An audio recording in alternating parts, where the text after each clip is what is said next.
Good day kapadyak and welcome to Shop Vlog. Sa video natin ngayon, mag-experiment ulit tayo. So, meron ako ditong 7 speed. Ang gagawin ko naman dito ay gagawin ko siyang 11 speed spacing.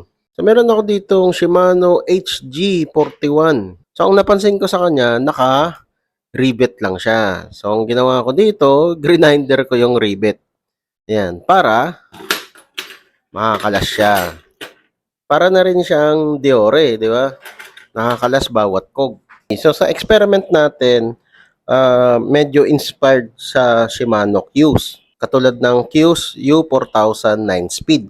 Dahil dun sa link glide technology niya, mas maganda, mas efficient na yung shifting niya.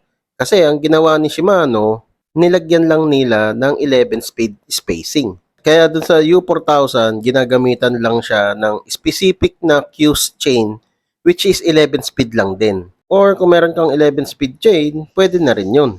So meron tayo ditong Shimano 5100 11 speed. So dito sa spacer niya, ang sukat niya guys ay around 2.2 mm. May butal pa. So naisip ko yan, kaya may butal yan kasi kapag hinigpitan na natin yung lock ring, syempre magko-compress yan. Itong spacer niya gawa sa plastic. So maano pa yan, liliit pa.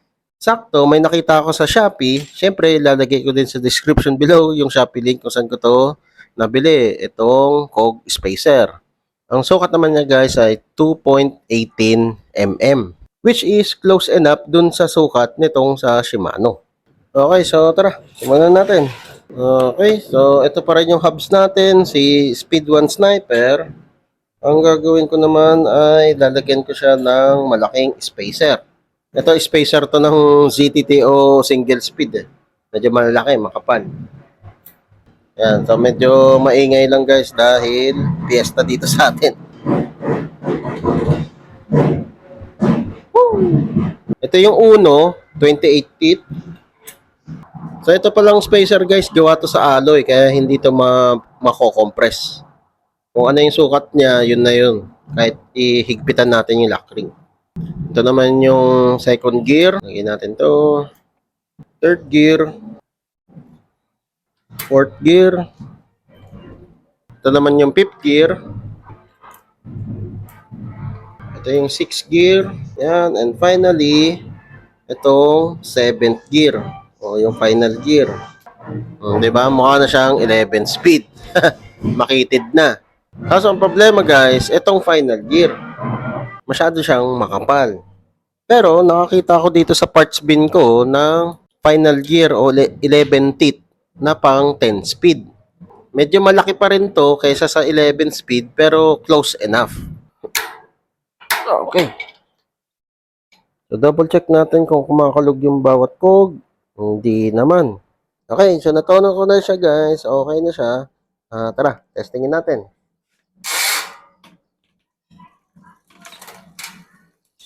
Yun. Suwabe.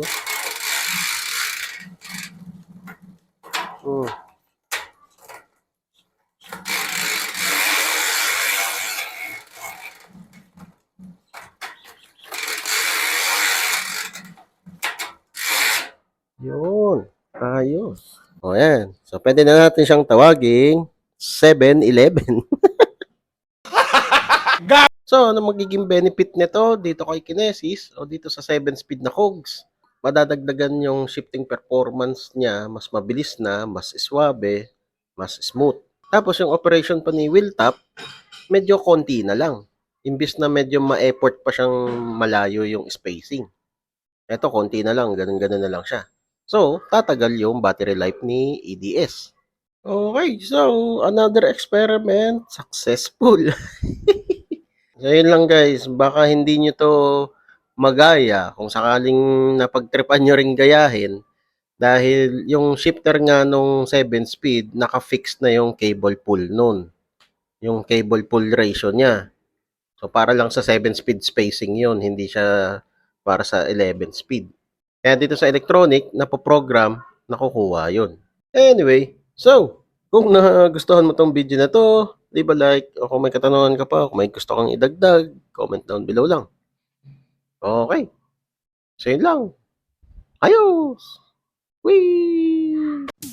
O kapadyak, kung na-enjoy mo itong mga video ko, leave a like at i-share mo na rin sa mga tropa pips mo. Makakatulong ito sa channel. Kung gusto mo pa manood ng ibang video, ito, meron pa tayo. Hindi tayo nauubusan. Ayan, katulad nito, saka ito.